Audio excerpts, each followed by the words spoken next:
On est protégé d'ici.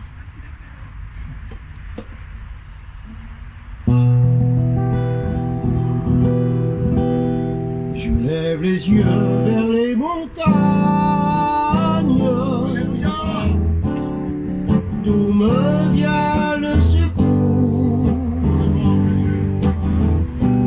Le secours me vient de l'Éternel qui créa le ciel et la terre. Je lève les yeux vers les montagnes, d'où me vient le secours. Le secours me vient de l'Éternel qui créa le ciel et la terre.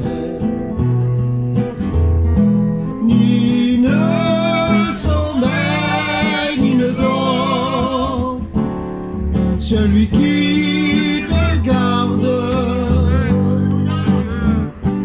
Il est mon ombre à ma main, je ne crains rien. Ni ne sommeille, ni ne dort,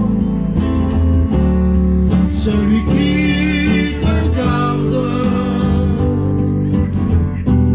Il est mon ombre à ma main, je ne crains rien.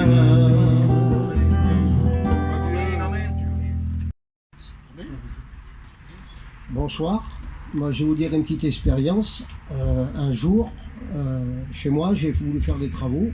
Il y avait le frère Franck qui était là. Et j'ai voulu faire une tranchée devant chez moi pour couler la maçonnerie, pour monter des parpaings, tout ça. Puis il tombe un petit peu d'eau, tout ça. Puis pour couper au cours, j'ai appelé le frère. Il avait une petite poclaine, une pelle pour creuser. Il est venu me donner un petit coup de main. Il a fait la tranchée, tout ça. Et au moment qu'il remontait sa petite poclaine sur son camion, nous on est un peu curieux les voyageurs, hein, comme tout le monde. Hein. Alors on s'approchait trop près du camion, moi, mon père et mon fils. Et puis une palme du quand il a monté sur le camion, elle a tombé. Et la poclaine a glissé. Alors ça fait que elle a glissé, puis il y avait mon fils qui était devant, alors le premier coup, il a reçu lui. Il a reçu un coup assez fort. Ça fait que, je vous explique ça comme ça, hein, voilà. Et il a tombé par terre, tout ça, et il bougeait plus. Il bougeait plus, alors on croyait qu'il était paralysé. Paralysé, mon garçon, celui que tu l'as déjà vu, qui joue du piano à l'église, un garçon qui il est grand comme lui, fait 1m80, 140 kg, et il est assez costaud. Et le coup qu'il a pris, il était paralysé par terre, et là, il a dit, je sens plus mes jambes, je sens plus rien. Fini, elle était paralysée. Alors nous, on a eu peur. Le frère, il était là. Il a descendu de la poclaine, il a prié pour lui.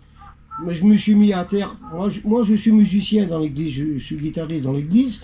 Et mon fils aussi travaille pour Dieu. Alors, on s'est posé des questions. Seigneur, qu'est-ce qu'on a fait pour qu'il arrive un accident comme ça? On s'est mis en question devant Dieu tout de suite. Je me suis mis à genoux, j'ai pris les claviers comme ça dans les mains. Ma femme, c'est pareil. Mon père était à côté. Et puis le petit, ça allait pas, il était vraiment, on savait pas qu'est-ce qu'il avait, il était paralysé. Alors qu'est-ce qu'il a fait? On a fait venir la SAMU. La SAMU, on l'a pris, tout ça. On l'a amené à l'hôpital faire les soins, tout ça. Et il a fait des bilans. Et il a cassé d'un cheveu, il a touché la colonne vertébrale de pas grand-chose. De rien du tout, il était paralysé. Alors ça fait que le Seigneur, il n'a pas permis qu'il y arrive ça. Et puis, avec le respect que je vous dois, il y avait sa femme. Mon fils est marié avec la nièce de Franck. Et sa femme, elle attendait un petit bébé à mon fils, mon petit-fils, quoi. Et j'ai fait la grosse tranchée qu'on a fait. La femme, elle était loin. Quand elle a vu son mari qui était par terre, elle a couru. Elle n'a pas vu la tranchée qui était là. Elle a tombé de tout son long dans la tranchée. Et ce jour-là, il s'avait passé un drame chez moi. Et le ciel, il est venu tellement noir que les ténèbres, ce jour-là, le diable lui-même, il s'est dérangé chez moi. ce jour-là. Et il y avait une pluie, une averse. On a pris une bâche bleue, on a couvert mon fils par terre avec la bâche bleue. Comme si qu'il était mort par terre. Voilà le drame d'une journée, d'une seconde, d'une infraction de seconde.